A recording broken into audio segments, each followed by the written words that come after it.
And this is what the wig is looking like straight out of the box, you guys. I haven't even washed or conditioned it or did anything to it. So this is what the outside is looking like, and this is what the inside is looking like. It comes with a bunch of clips, and this is a V-part wig, so it's not supposed to have any leave out. You guys can have a little bit out, but it's supposed to be very, very minimal. So I'm just gonna go ahead and put the wig on. My first initial thoughts when I put the wig on, it wasn't too big or too small, so if you guys are big head friendly, this wig will fit. So now I'm just gonna go ahead and first try to put it on without any leave out. I kind of saw some videos of people using leave out and then some people not using leave out, so I just wanted to go ahead and try both methods. This is what it's looking like before I even try to tease the middle. In these next few clips, I'm going to try to take a little piece of the hair in the front and then try to tease it a little bit to see if that'll maybe blend the middle just a little bit. But as I went on and tried to tease the middle, it honestly didn't really work out, you guys.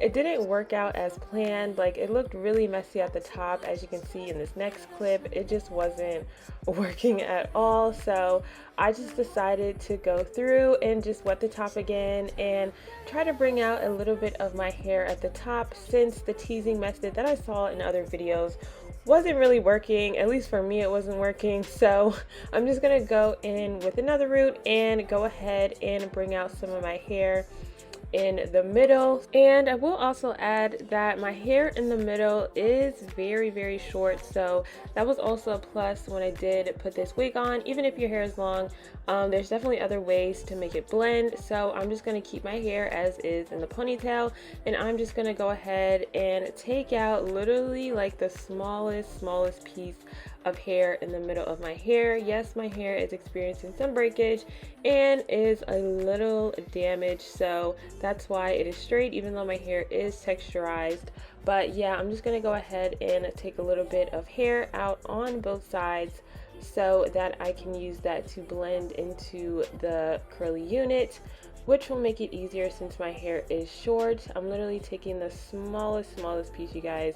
That's not even like an inch. So yeah, I'm just gonna go ahead and do that and then go ahead and put the wig back on, and you guys will be seeing that in the next few clips. And if you've made it this far, don't forget to comment, like, and subscribe down below. Let me know what you guys think so far about the video. Would you guys use the leave out or would you not? Let me know down below in the comment section.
After I finished blending my leave out, now this is what it is looking like now that I blended. So now I'm just gonna go in and use my Edge Booster Edge Control. I literally live by this edge control. I use it all the time.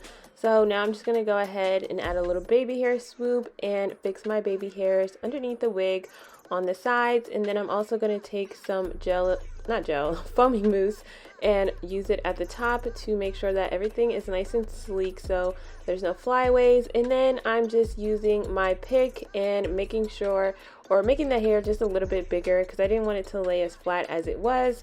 So I'm just going to take that and make sure my hair is nice and big when it does dry. Now this is the completed look when it is 90% dry. Let me know what you guys think down below in the comment section.